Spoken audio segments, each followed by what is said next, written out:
تاریخی روایات اور جھوٹی حدیثیں، قصے اور کہانیاں اور شعر و شاعری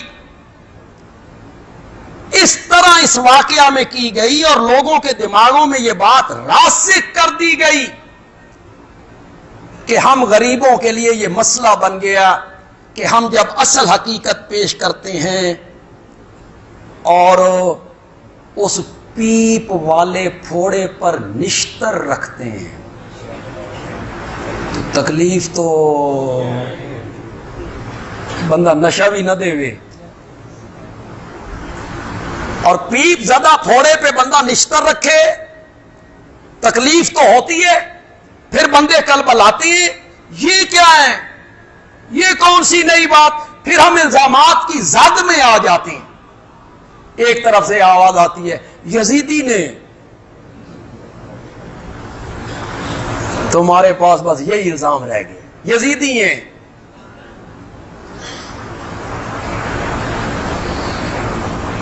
میں کیوں یزیدی ہوں؟ خدا دی قسم ہے میں یزید کو نہیں دیکھا،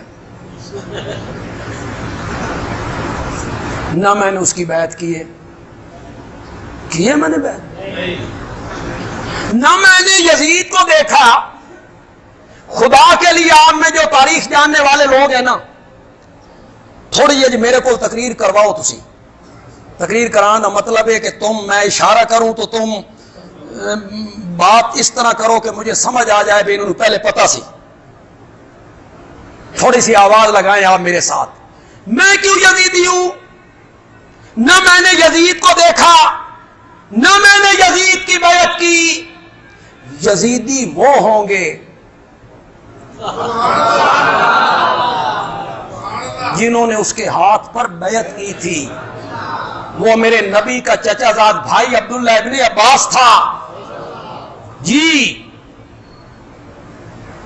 یزیدی وہ ہوں گے جنہوں نے اس کے ہاتھ پہ بیعت کی، وہ حضرت فاروق اعظم کا بیٹا عبداللہ ابن عمر تھا۔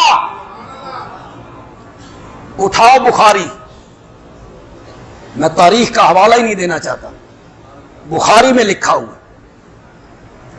حضرت ابن عمر نے اپنے لوگوں کو بلا کے کہا اِنَّا بَایَعْنَا هَذَا الرَّجُلَ عَلَى بَیَّتِ اللَّهِ وَرَسُولِهِ۔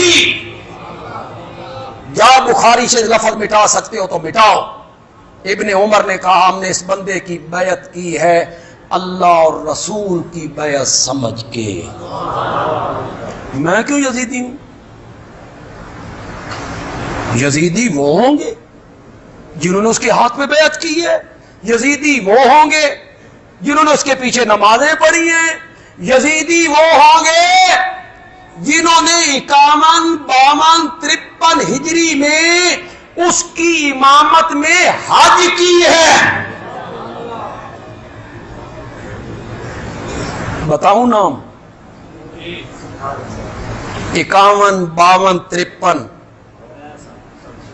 عرفات کے میدان میں اس نے خطبہ دیا حج کا۔ حضرت حسین نے 3 سال حج کی ہے جی۔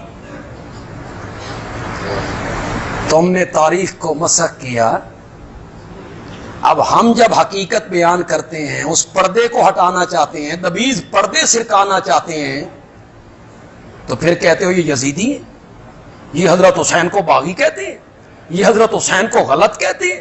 اِنَّا لِلَّهِ